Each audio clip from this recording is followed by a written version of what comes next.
Hello, TikTok. Fagger Freestyle here with another story time about the time I met a vampire. I tried to do this story the other day on live and it just did not work out. But anyway, I just decided to record a video. People have been asking me about the story, so here it goes. I'm a rideshare driver in New Orleans. So, of course, I encounter all types of people from all walks of life. This one particular ride was very interesting. Now, this was a couple of years ago when this occurred. And I'm going to tell you, for the most part, I remember what she said. I do not remember what she looked like.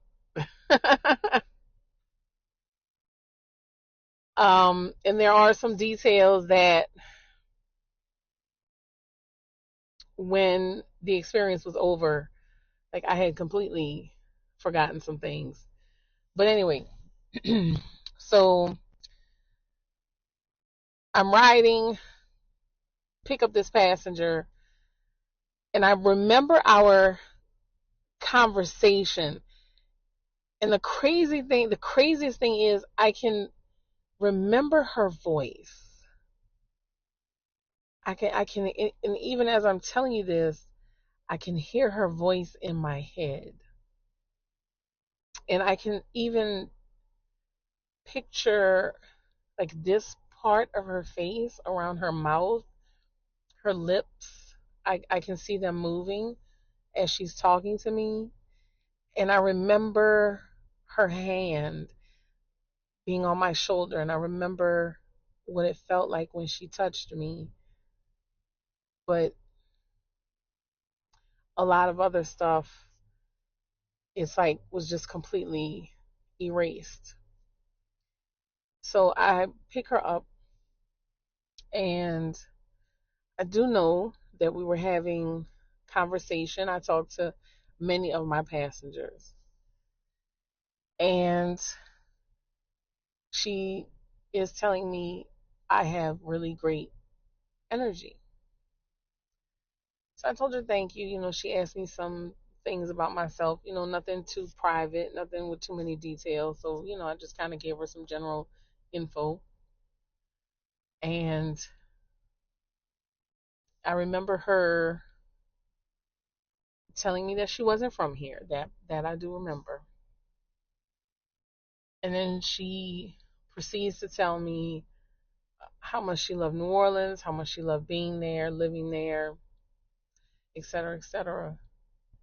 I do recall asking her where she was from originally, and all she told me was that she was from very far away. And it's funny again because I'm hearing her voice in my head as if this is weird. Um and I've never shared this story with anybody, so TikTok, you're getting it first. um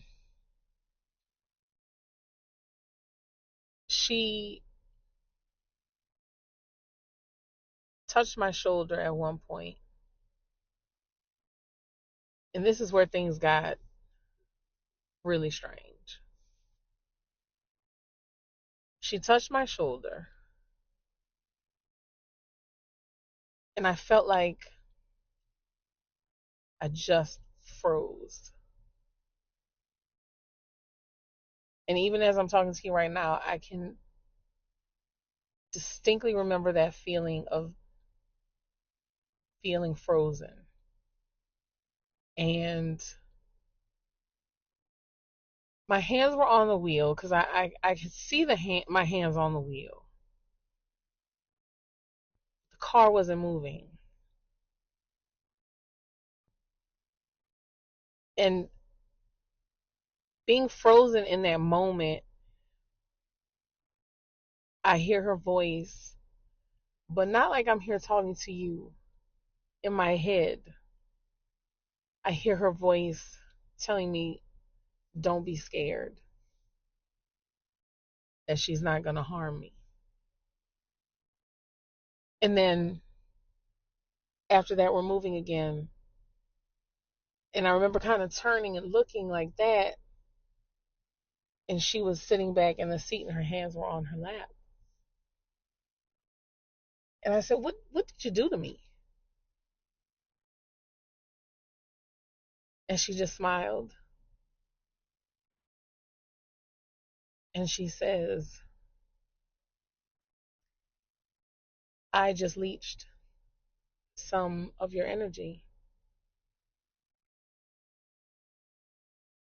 And I said, what? She said, I just leached some of your energy. She said, this is going to sound crazy, but I can assure you it's true. I'm a vampire. She said, but I'm not the type of vampire that you've been taught about in books and movies. She said, those types of vampires exist, but they're very rare these days. I'm a vampire that feeds off of energy.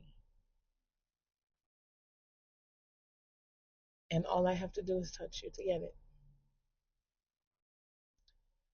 She said, New Orleans is a great place for her and her kind to exist. And that there are quite a few members of their tribe, is what she called them. I think I remember this part of our conversation so significantly because I believe when she touched me, she implanted something in my mind, whether you want to call it a memory or a thought or an idea. But she gave me something of herself, probably, to where I can recall this portion of the interaction between us. Maybe she knew that eventually I would share the story with others and therefore maybe make it a little bit more acceptable for them to start, for her and her members to start presenting themselves. I don't know.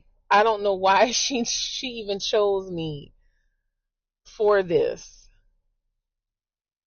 But she told me that there are vampires that survive off of good energy. There are vampires that survive off of bad energy. There are vampires that survive off of sexual energy. And there are vampires that survive off of blood. And New Orleans is the only place in the world where you can find members of all four of those vampire tribes.